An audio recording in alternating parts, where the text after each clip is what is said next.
உண்மையில அது ஒரு திருட்டு பாடல் அது. அந்த பாட்டை இப்ப யாருக்கும் தெரியாதுன்னு சொல்லிட்டு அப்படியே சுட்டிருக்காங்க. 100% அப்படியே சுட்டிருக்காங்க. கொஞ்சம் நஞ்சம் இல்ல. படத்துல வச்சு அந்த திருட்டு தெரிஞ்சு போயிருன்னு சொல்லிட்டு தான் ஆடியோவோட நிப்பாட்டாங்க போல இருக்கு. சின்மயி ஏன் தடை செய்யப்பட்டார்? சின்மயி ஏன் பாடுறதில்ல? கேள்விக்கு எல்லாருமே இப்ப மேடைகள்ல பேச ஆரம்பிச்சிட்டாங்க. இடையில வைரமுத்து மேல இவங்க பாலியல் வன்முறை அந்த ஒரு குற்றச்சாட்டை எழுப்புனதுனால தான் உருவாக்கிய தன்னுடைய பாடலுக்கு தன்னுடைய அனுமதி இல்லாமல் அந்த பாடலை அவங்க படங்கள்ல பயன்படுத்துறது தவறு. மார்க் ஆண்டனியா அந்த படத்துல இளையராஜாவோட 4 பாடல்களை பயன்படுத்தியிருக்கான் முழுசா.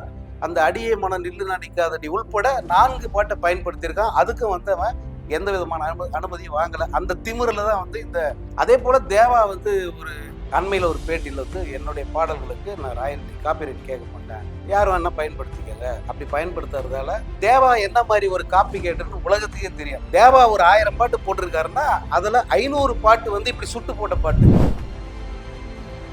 திரைமொழி சேனல் பார்வையாளர்களுக்கு வணக்கம். இந்த தக் லைஃப் படத்தோட இசை வெளியீட்டு விழாவிலிருந்து ஒரு பாடகரோட பெயரும் பரபரப்பா பேசப்படுது. அந்த பாடகி வேற யாரும் இல்லை, சின்மயி. அந்த பாட்டு எல்லோருமே ஆஹா ஓஹோன்னு அதை பாராட்ட ஆரம்பிச்சிட்டாங்க. பெரிய அளவுக்கு அதை பரபரப்பைக்கு வைரல் வீடியோவா மாத்தினாங்க. உண்மையில அது ஒரு திருட்டு பாடல். அது முழுக்க முழுக்க காப்பி அடிச்ச ஒரு டியூன். இளையராஜா இசையில பாரதி அப்படிங்கிற ஒரு பிரமாதமான படம் அது. அந்த படத்துல இடம்பெற்ற ஒரு கும்மி பாட்டு, பாரதியார் எழுதின கும்மியடி பெண்ணே கும்மியடி, அந்த பாட்டு, அந்த சந்தம் அது. அதுக்கு இளையராஜா ரொம்ப பிரமாதமா ஒரு பாட்டு, ஒரு ஒரு இசையமைச்சிருந்தார், மெட்டு போட்டிருந்தாரு. அது அந்த படத்துல இடம்பெற்றிருக்கு. நியாயமா தேசிய விருதெல்லாம் வாங்க வேண்டிய அத்தனை தகுதிகளும் கொண்ட பாட்டு. அந்த பாட்டை இப்ப யாருக்கும் தெரியாதுன்னு சொல்லிட்டு அப்படியே சுட்டிருக்காங்க. 100% அப்படியே சுட்டிருக்காங்க. கொஞ்சம் நஞ்சம் இல்லை. ஏதோ ஒரு பல்லவி அல்லது ஒரு சரணம் அல்லது இடை இசை இதை மட்டும் காப்பி அடிச்சாங்க அப்படின்னா அப்படியெல்லாம் இல்லை. முழுசா அந்த பாட்டை சுட்டு இந்த படத்துல இந்த முத்தமழை அப்படின்னு சொல்லிட்டு வச்சிருக்காங்க. படத்துல வச்சு அந்த திருட்டு தெரிஞ்சு போயிருன்னு சொல்லிட்டு தான் ஆடியோவோட நிப்பாட்டாங்க போல இருக்கு. அந்த பாட்டை தான் இந்த சின்மயி பாடிச்சு. அது ஒரு மிகப்பெரிய ஒரு இதா மாத்தினாங்க. ஆஹா, என்ன குரல், இப்படி ஒரு குரல் வளம் கொண்ட இந்த சின்மயி பாடாம போறதா, அவளை எப்படியா திரும்ப பாட வைக்கணும்னு சொல்லிட்டு ஒரு கூட்டம், அவங்களுக்குன்னே இருக்கிற ஒரு கூட்டம் இருக்கு.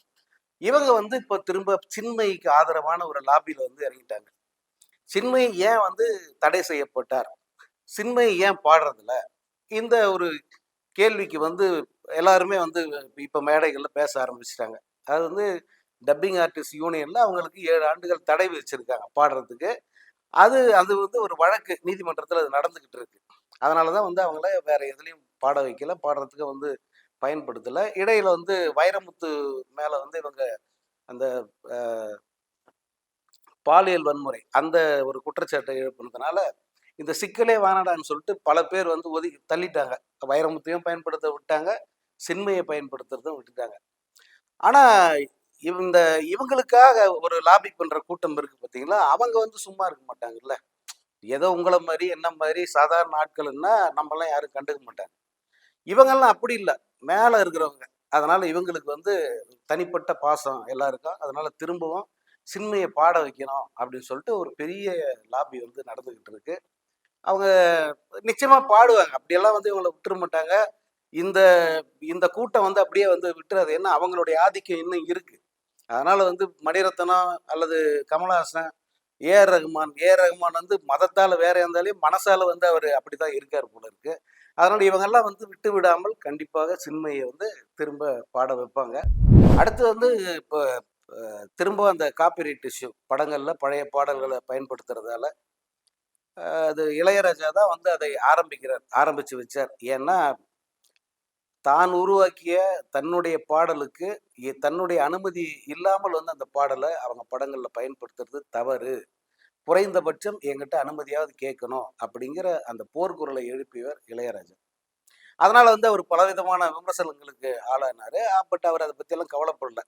நீ இது என்னுடைய பொருள் தானே, நான் உருவாக்குனது தானே, என்னுடைய அறிவு உள்ளது, என்னுடைய அறிவை என்னுடைய அனுமதி இல்லாம நீ பயன்படுத்தக்கூடாது அப்படின்ற இளையராஜாவுடைய வாதத்தை நீதிமன்றங்களும் ஏத்துக்குச்சு. அதனுடைய விளைவு தான் மஞ்சுமல் பாய்ஸ்ல அவர் பாட்டை பயன்படுத்துறதுக்கு அவர் கேஸ் போட்டார். ரூபாய் நஷ்டஈடு வேணும்னு கேஸ் போட்டாரு. அவருக்கு 60 லட்சம் ரூபாய் வந்து நஷ்டஈடா கொடுக்க சொல்லி உத்தரவு வந்தது. பட தயாரிப்பு நிறுவனம் நேரா ராஜா சாரை பார்த்து 60 லட்சத்தை கொடுத்துட்டு போனாங்க. அதாவது இவங்க மனநிலை பாருங்க. இளையராஜா பாட்டை பயன்படுத்துவாங்க, அவருடைய மியூசிக்கை அப்படியே சுடுவாங்க. அதுக்கப்புறம் பாத்தீங்கன்னா அந்த பாடலும் மியூசிக் இடம்பெற்ற படத்தோட தயாரிப்பாளர் இருக்கல அவரை போய் பார்ப்பாங்க. அந்த படத்துல நடிச்சிருப்பாரு அவரை போய் பார்ப்பாங்க. ஆனா இளையராஜா மட்டும் பார்க்கவே மாட்டோம். குறைந்தபட்ச மரியாதைக்காக பார்த்து அவர்கிட்ட ஒரு நன்றி தெரிவிக்கணும் அல்லது அவர்கிட்ட பர்மிஷன் வாங்கணும். அந்த அறிவே கிடையாது இவங்களுக்கெல்லாம். இந்த மஞ்சுமல் பாய்ஸ்கார அதை தான் பண்ணான்.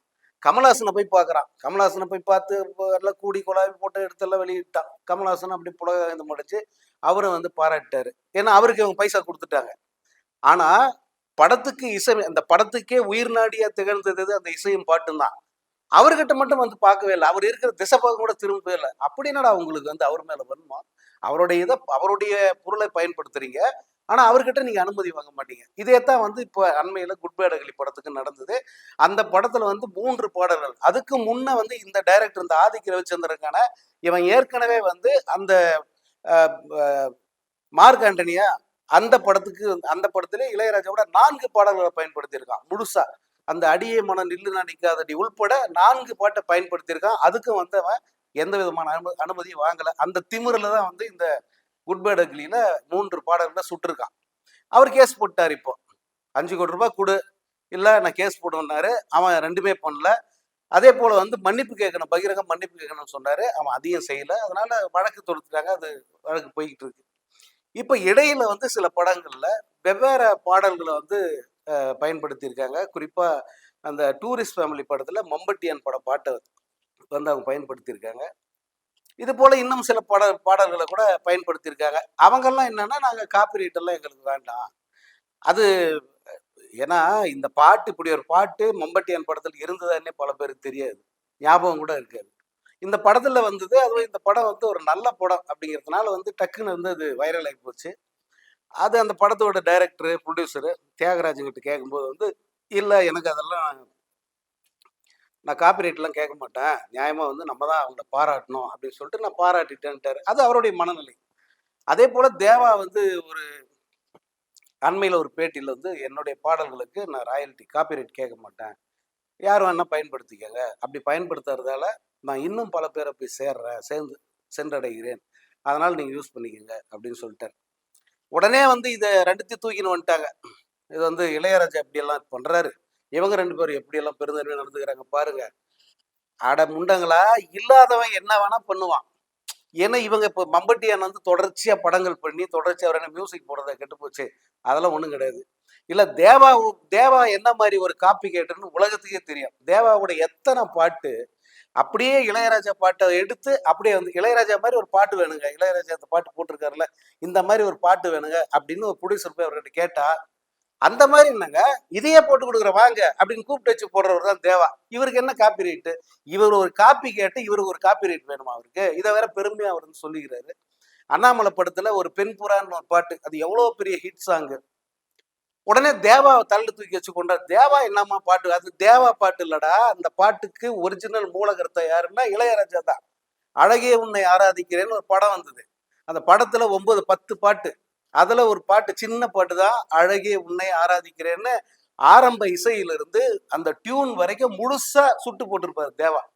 கேட்டா அது தேவா பாட்டு. ஆடியில செய்தி சொல்லின்னு ஒரு பாட்டு வரும்.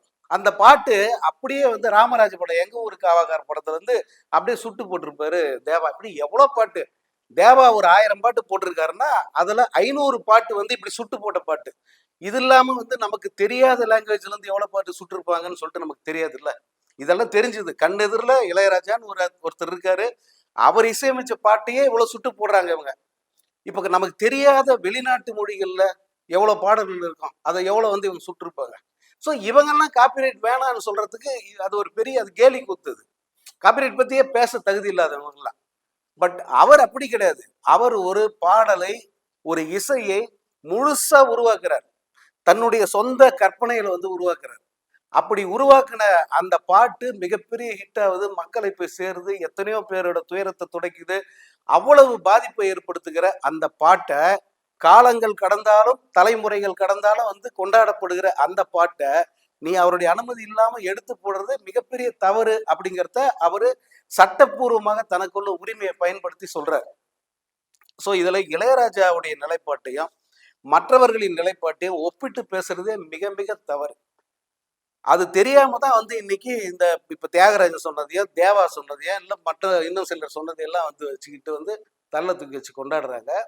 இது வந்து சட்டப்படியும் சரியில்லை, அல்லது நியாயப்படியும் வந்து சரியில்லாத ஒரு வாதம். இதுல வந்து ஒரு விஷயம் பலருக்கும் வந்து தெளிவில்லாத விஷயம் என்னன்னா, இப்போ காசு சம்பளம் வாங்கி தான் அவங்க மியூசிக் பண்றாங்க, எல்லாம் பண்றாங்க இல்லையா? அப்படி பண்ணி கொடுக்கறது எதுக்காக? அந்த படத்துக்காக. அதாவது வீடியோ கம் ஆடியோ சேர்ந்து வருது இல்ல அதுக்கு. இப்போ ஒரு ஒரு ஒரு பாட்டு இப்போ இந்த இளமை இதோ பாட்டே எடுத்துக்கங்களேன். இந்த பாட்டு இளையராஜா அந்த சகலகலவன் வல்லவன் படத்துக்காக போட்டு கொடுத்தாரு.